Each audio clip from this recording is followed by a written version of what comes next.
رومیوں کو اسلام اور اہل اسلام کی ترقی قطعاً گوارا نہیں تھی۔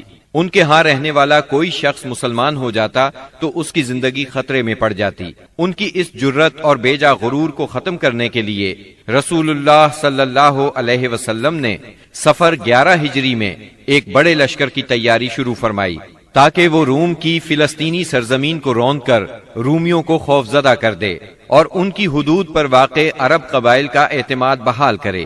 اس سلسلے میں رسول اللہ صلی اللہ علیہ وسلم نے 700 فوجیوں کا ایک لشکر تیار فرمایا۔ سیدنا اسامہ بن زید رضی اللہ عنہ کو لشکر کا سالار مقرر فرمایا۔ یہ آزاد کردہ غلام سیدنا زید رضی اللہ عنہ کے بیٹے تھے۔ 28 صفر 11 ہجری کو بیماری کی حالت میں آپ نے سیدنا اسامہ رضی اللہ عنہ کا جھنڈا اپنے دست مبارک سے درست فرمایا۔ بڑے بڑے جلیل القدر صحابہ کرام سیدنا اسامہ رضی اللہ عنہ کی ماتحتی میں اس لشکر میں شریک تھے۔ سیدنا علی اور سیدنا عباس رضی اللہ عنہما آپ کی تیمارداری کی غرض سے مدینے میں ٹھہر گئے۔ سیدنا ابو بکر صدیق رضی اللہ عنہ اور سیدنا عمر رضی اللہ عنہ امیر لشکر سیدنا اسامہ سے اجازت لے کر آپ صلی اللہ علیہ وسلم کی عیادت کے لیے آتے جاتے رہے۔ آپ کی علالت میں روز بروز اضافہ ہو رہا تھا۔ یہ لشکر مدینہ منورہ سے روانہ ہوا، مدینے سے 3 میل دور مقام جرف میں خیمہ زن ہوا۔ اس وقت رسول اللہ صلی اللہ علیہ وسلم کی بیماری کی تشویشناک خبریں موصول ہو رہی تھیں، چنانچہ اسامہ رضی اللہ عنہ اپنے لشکر کے ساتھ وہیں رکے رہے، بلکہ اللہ کے فیصلے کے انتظار میں ٹھہرنے پر مجبور ہو گئے۔ اور اللہ کا فیصلہ یہ تھا کہ یہ لشکر ابو بکر صدیق رضی اللہ عنہ کے عہد خلافت میں روانہ ہو۔ یہ عہد صدیقی کی پہلی فوجی مہم قرار پائی۔ جب رسول اللہ صلی اللہ علیہ وسلم نے رسالت کی تبلیغ اور امت کی خیر خواہی کا کام مکمل کر لیا تو آپ کے اقوال و افعال میں دنیا سے رحلت کے آثار نمایاں ہونا شروع ہو گئے۔ آپ نے 10ویں سال رمضان میں 20 دن کا اعتکاف فرمایا اور سیدنا جبریل علیہ السلام نے آپ کو 2 مرتبہ قرآن کا دور کرایا۔ آپ نے اپنی صاحبزادی فاطمہ رضی اللہ عنہا سے فرمایا، میں سمجھتا ہوں میرا آخری وقت آ چکا ہے۔ سیدنا معاذ بن جبل رضی اللہ عنہ کو یمن کی طرف روانہ فرمایا تو انہیں وصیت فرمائی، اے معاذ، غالباً اس سال کے بعد تم مجھ سے ملاقات نہ کر سکو گے اور میری اس مسجد اور میری قبر کے پاس سے گزرو گے۔ یہ سن کر سیدنا معاذ بن جبل رضی اللہ عنہ رونے لگے۔ آپ نے حجۃ الوداع میں کئی بار کہا، غالباً میں تم لوگوں سے اپنے اس سال کے بعد نہ مل سکوں گا، غالباً اس سال کے بعد حج نہ کر سکوں گا۔ اسی طرح الیوم اکملت لکم دینکم اور اذا جاء نصر اللہ کا نزول اسی بات کا پیغام تھا کہ آپ دنیا میں اپنی مہم سے فارغ ہو چکے ہیں، اور اسی وجہ سے اس حج کا نام حجۃ الوداع رکھا گیا، کیونکہ آپ نے اپنے رب سبحانہ و تعالی کی طرف منتقل ہونے کے لیے لوگوں کو الوداع کہا۔ اوائل صفر 11 ہجری میں آپ احد تشریف لے گئے اور شہداء کے لیے اس طرح دعا کی گویا زندوں اور مردوں سے رخصت ہو رہے ہیں۔ پھر واپس آ کر ممبر پر تشریف فرما ہوئے اور فرمایا، میں تمہارا پیش رو ہوں اور تم پر گواہ ہوں، اللہ کی قسم اس وقت اپنا حوض دیکھ رہا ہوں، مجھے زمین یا زمین کے خزانوں کی کنجیاں دی گئیں، اللہ کی قسم مجھے تم پر یہ خوف نہیں کہ تم میرے بعد شرک کرو گے، بلکہ اس کا اندیشہ ہے کہ دنیا میں ایک دوسرے سے آگے نکلنے کی دوڑ میں لگ جاؤ گے۔ ماہ سفر کے آخر میں آپ رات کے وقت بقیع غرقد تشریف لے گئے، اہل بقیع کے لیے دعائے مغفرت کی اور فرمایا، ہم بھی تم سے آن ملنے والے ہیں۔ ماہ سفر کے آخری پیر کو رسول اللہ صلی اللہ علیہ وسلم ایک جنازے میں بقیع تشریف لے گئے۔ سیدہ عائشہ صدیقہ رضی اللہ عنہا فرماتی ہیں، آپ بقیع سے واپس تشریف لائے تو میں اپنے سر میں درد محسوس کر رہی تھی اور یہ کہہ رہی تھی کہ ہائے میرا سر۔ یہ سن کر آپ نے فرمایا، بلکہ میں واللہ اے عائشہ ہائے میرا سر۔ یہ آپ صلی اللہ علیہ وسلم کی بیماری کی ابتدا تھی۔ اس کے باوجود آپ باری باری سب بیویوں کے پاس دن گزارتے رہے، یہاں تک کہ مرض میں شدت آ گئی۔ اس وقت آپ سیدہ میمونہ رضی اللہ عنہا کے گھر میں تھے اور پوچھ رہے تھے، کل میں کہاں رہوں گا، میں کل کہاں رہوں گا؟ مطلب یہ تھا کہ مجھے سیدہ عائشہ رضی اللہ عنہا کے ہاں رہنے دیا جائے۔ چنانچہ ازواج مطہرات نے اجازت دے دی کہ آپ جہاں چاہیں رہیں۔